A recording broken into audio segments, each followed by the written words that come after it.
Hey, it's Keelan from Success Insider, and I've got a very special guest with you today.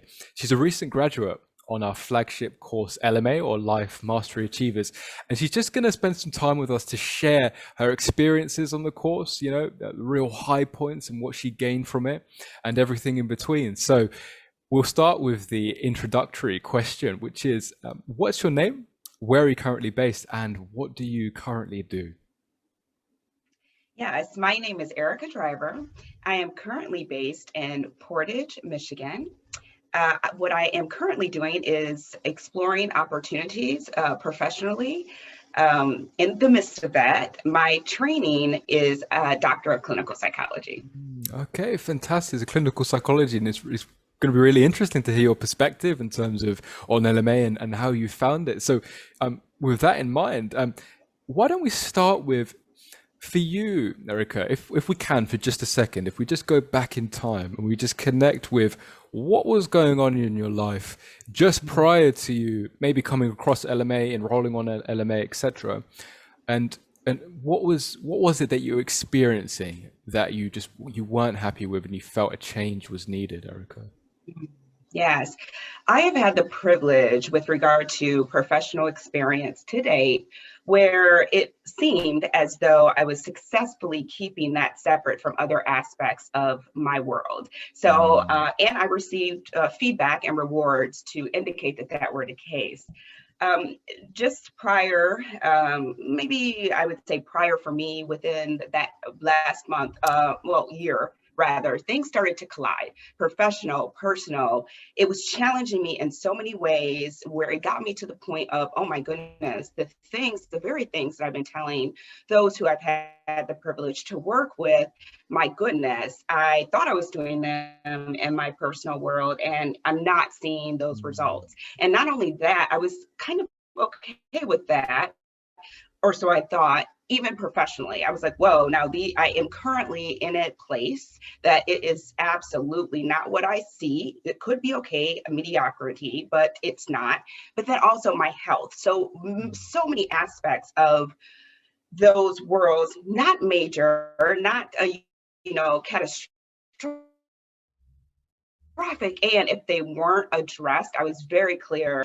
Well, to stop and all of those negative thoughts that I was entertaining to mm, take over because mhm, they were louder than I desired. mm, Or okay, the very things that I believe, those moments when those people that I work with, I am telling them to have faith, to have that courage. They've gotten over certain steps, but my goodness, I'm very clear that I am stuck.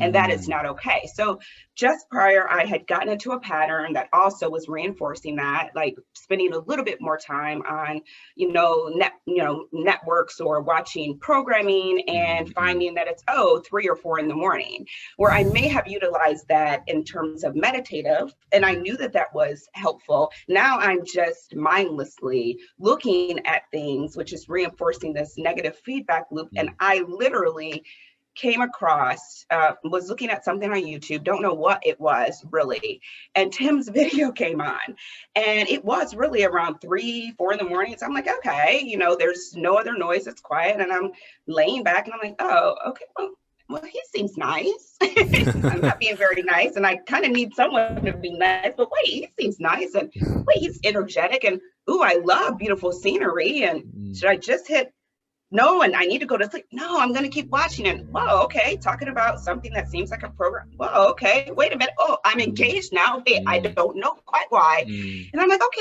I can be engaged and put a stop. And then, whoa, wait, you're asking me to do something. Okay, none of this makes sense right now. And oh, I want to. And then the finance, that makes no sense. But mm, my yes was already a yes. And I'm like, mm, I am doing this because in that moment, that was the only option. I had gotten to a desperation mm, of that give up on life. And now that sounds dramatic, but what I'm saying is giving up on so much of what I had put forth. And mm, so there was a part of it, I believe that, oh my goodness, this cannot, there has to be an option. And this was signing like, okay, so this exists. So some of those things, those successes, he's speaking that, I'm hearing words and mhm. I'm in. So yeah. Okay, so Erica, could you tell us a bit more about, I mean, you talked about professional and the personal worlds becoming a bit, collided in a sense. I understand if it's something that's kind of sensitive to go into, but could you tell us a little bit more about that? Like what specifically was it that you were dealing with that was really, really beginning to weigh on you from the sounds of it? Yes. Well, when I say they started to collide, when I had always been afforded opportunities to say, oh, this is work, even with regard to human behavior, even with regard Mm, to the formal training and that mm, practice and that separation as you're learning and emerging into this professional identity. mhm, So for me, what was safe, and I reinforced it, was that's work. So professional relationships, if it happens, great, that's great, mm, but I do not have to have them. mm, I can work effectively. I'm getting rewarded by way of evaluations, projects, the flexibility, so it seemed. mhm, And if I get a bonus and I am friendly or friends with colleagues and or a boss, so be it, that's great. mhm, Well, that was in this professional lens because that's mm, very professional. It's a professional stance. I was able to separate that. Well, I started gradually in different experiences, like, oh, well, I was getting that.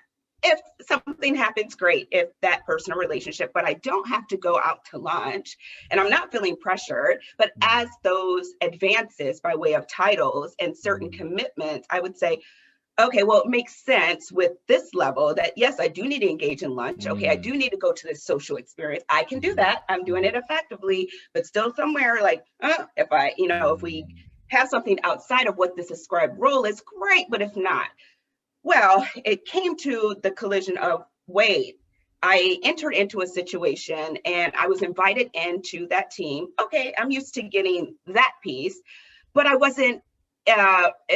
didn't realize I was being interviewed, if you will. So I was very candid. We're having this, casual conversation. The point of that piece was I really liked this person. He was going to be my supervisor, and we're friendly, and all of those things that I believe I value in myself. I have this. This is amazing. mm, Well, as it started going, it's like, oh, mm, yeah, we're on the team. Well, yeah, that's great. It's great. Everything's going to work out. Well, that professional lens that mm, I would have looked at now, the pendulum is swinging over to, oh, this friend. So some of those things that I may have looked at by way of contract, or let me ask this question. Now I'm not making solely on, my head. I'm mm, now making more on my heart. And so I'm mm, not really looking at those questions because it's all going to work out. Our word, we've mm, connected. It's great. mm, Well, I had made mention that the merging of I'd gotten these feedbacks from supervisors over time who are really invested in me. I've been tremendously blessed with that in terms of that legacy, that impartation. But the merging of the head and heart, what are you talking about? And now I'm seeing this play out years later because I'm not mm, a novice. I am actually in positions and really recognizing that not only with my work, and thinking that I'm successful, but with supervisory lens and thinking that I'm successful. But now, okay, this personal thing, I cannot with my values train or want to offer some type of healing if I'm really not doing that. So in that mm, current situation, I saw how that it got blurred and there was not that balance. And so I've started seeing now in my professional world, mm, the merging of that with relational and then my personal, they're starting to look very uncomfortably not separate, although I mm, thought it was necessary. But now I'm seeing how it's impacting what I convinced myself over the years, what I reinforced and actually contributed to participating in mm, this identity, this experience that is not strong enough to carry me forth. So mm, it really impacted very clearly all aspects, and I was like, it is imperative. This part of me professionally that is so strong, and this part of me that is personal. What parts are coming together? Because they're coming together anyway. Actually, they're mm, colliding, mm, and they're not adversaries. mm. They actually need to join and realize what they have to offer into that one. Mm. So I hope that answered your So question. it's a balance between those two worlds, and in a sense, it sounds like you had set yourself up where there is a division here. I'm okay if there's some overlap, but there is a definitive division to these two worlds. But then over time, there was a kind of slip and slide that wasn't structured, where it came together, but in a way that you didn't have awareness of what was happening. And so for now, it sounds like what you were looking for was, I'm okay with it melding to some degree, but I want awareness and control over when, how, and where that's happening. And okay, that makes sense. So now, Erica, if we think about, you become aware of LMA, and perhaps you could tell us a bit more about that. Success inside of LMA, how you became aware of us, and also, your main concern that may have prevented you from enrolling with us, and how that was addressed for you. Yes. My awareness of LMA was definitely through the video and the introduction of Tim. The energy was most. It really felt like there were no barriers with regard to the technology or the computer or even myself, almost as if somewhere more in the room talking about an experience without imposing their experience. So it wasn't what I would traditionally say that marketing. It was really like a natural, hey, this is great. And if you think that it would be a thing that you could benefit from, great. If not, hey, I'll see you somewhere again along the journey, which resonates with my style. Like, okay, it doesn't seem so those thoughts that would say, what is this about? That's speculative, that on the defense automatically. There was that openness. And I said, okay, that is great. Now, what would have stopped me? I believe that of course, the financial piece was like, what? But I could get over that relatively easy. The ideas of like, this is crazy, I could get over that relatively easy only because I had awareness of extremes. So like, jumping in, I can get, and if it works out, great. But then I was like, I want to jump in, and if it works out, great. All of those things, what really started, those voices got louder, that old self of like, this absolutely makes no sense. You can't tell anyone. What are you, you as a, doctor of psychology should know all of this. What have you done? And it just goes on and on and on and on to where it was like, and none of this is okay. And even the month, so then it got less when it's like, okay, you got a month to then reimbursed. I was like, okay, I have a month, but that was just like that extra push, because for me, my mindset is this needs to work. This or something, but I'm believing right now that it is this. So that was my mindset. Okay. So what would you say surprised you most about your experience on LMA? So you've enrolled, you have a certain perception of what to expect. What was the most surprising thing? Oh my gosh, so much. And to narrow it down for this particular question is, I didn't realize how much I subconsciously said, I already know that. And how much I was extremely judgmental of people saying, they already know that. So I can recognize and be extremely critical, like, oh, they should be more open-minded, and how are you going to learn? But I wouldn't necessarily engage in that sharing. I'd make a just judgment and a decision, but that subconscious was like, wait, I'm doing that myself. So specifically, the content, there was familiarity, and it was piquing awareness. I'm like, okay, I've learned that, and I understand that. But the way that it was packaging, that being open-minded and being like, okay, doctor off the table. Who is engaging this? Like that doctor identity, yep, knew since I was in 11th grade, but that is way too big, whether it's me or other people, and mostly my family. So, separating that, but that has to be off the table. Let me re-experience this new. And so it was coming in a way, it felt like all of my, not only my senses, but those aspects of my learning were being piqued. So, the actual modules, the slides, the printing up. So my preparedness, I had those, but okay, I'm engaging, I'm practicing, I'm writing. Okay, my journal, I'm modifying it in the practice, but it's not in that thing. Now I'm experiencing, and I am flowing, and I am enjoying, and I am looking at myself, which is causing me to look at my landscape in a manner of, I am not separate from that. And Mm. so even though in me judging the external, I was judging the internal, but then realizing how much of that internal was so Mm. critical of self that I have got to be doing that to others. And Mm. that is not okay. Mm. So that but then there's compassion and Mm. there's love. And it's like, as an observer, I don't have to critique those things, but now I can uh, observe those things. I don't have to prepare. One of the biggest things was, let me just participate by observing and listening and observing entirely that individual in front of me, which I believe was successful professionally, not personally, and realizing that one is not strengthened without the other. So Mm. Okay, okay, yeah. That's thank you so much for sharing that, and it's good to hear that you came to that realization in that those two worlds have to be simultaneously balanced and built and linked to some degree as well, because otherwise it really is a mask, right? It really is, and then that's where things start to slip and slide, and you don't have that awareness, exactly like you were saying before. So I'm glad that there's been a good amount of progress on that front. And speaking of progress, what I'd like to ask is specifically, Erica, what was the biggest benefit that you experienced from the LMA course?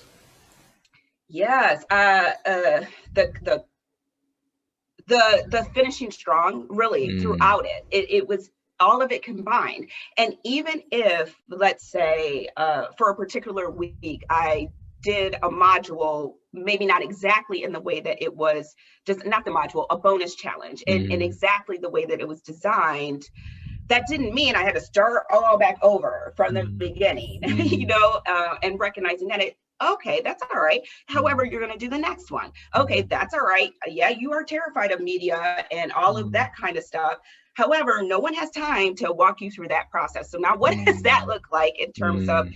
if you want to do live, okay, that's not stopping you. If you want to, just post, that's not stopping you. If you want to write, having those options Mhm. where it really naturally said there are options. It is the meaning that I give. A decision is going to be made anyway. Mm. Which decision is going to really lead to my growth? Like, specifically for this example, went through Mm. the live on this past weekend, which I've been Mhm. doing extremely, extremely reinforcing. I would say everything just reinforces Mm. everything else. Mhm. It's such a building. Mm. And, as you change your measurements, so there are you, and all is good. So looking at this, I'm like, I want my certificate. I want that, I'm going to do it. So here I am, still modifying in a way that Mm. makes me comfortable. I've already committed to continuing in a formal way, and then I've explored what it would look like up into that formal way with Mhm. the retreat. Mhm. retreat. Mm. But Mm. then I'm like, I'm just going to type it and meet the deadline of getting it in the by tonight. That's okay. But then here comes this invitation, which is very much a real time example of this LMA, Mm. like Master Teacher, to do it alive. And I'm like, oh Mm. boy, I know both are okay, but I Mm. wasn't ready just yet to do that. Both are okay, but which one is going to cause me to grow more? And it Mm. was this. Mm. Okay, so that's an example. So I would say every piece builds, every aspect to love myself, every aspect to observe and really see what factors into decisions, not to Mm. necessarily correct them before they happen, but to really Mm. tap into that automatic response, which is a Mm. desire. So it really, in a nutshell, it's a hope driven. It's Mm. that, even it's just, you have a community, which was Mhm. large. It doesn't have to be in your home exactly now, or in this physical exactly now. The community is limitless. So those ideas that kind of reinforce, like, yeah, this exists, and I want others to, and Mm. I'm going to get there so that others, however they see, they can too. So Mm. yeah. Okay, so thinking about others now, the final question here, in just a few sentences, Erica, could you imagine, and you most likely are, because when people are watching this back, talking to people who are on the fence about joining LMA, what would you say to them if they said, Erica, I'm thinking about LMA and I'm really not sure whether or not to go for it? What would you say? Yes, I would say, you know what? I hear you. You're thinking Mm, about not going through LMA. Hey, I did too. And mm, guess what? You will not regret it. Look at what you've done to this point. mm, And is it where you want to be? Okay, can you answer no? This right mm. here will get you to that place that you are desiring to go. And guess what? If it doesn't work, you've seen all that stuff that hasn't worked. You haven't. This one, let's give that a try like you've done before, and you will see those results and you will not be alone. There is community to assist you in thriving.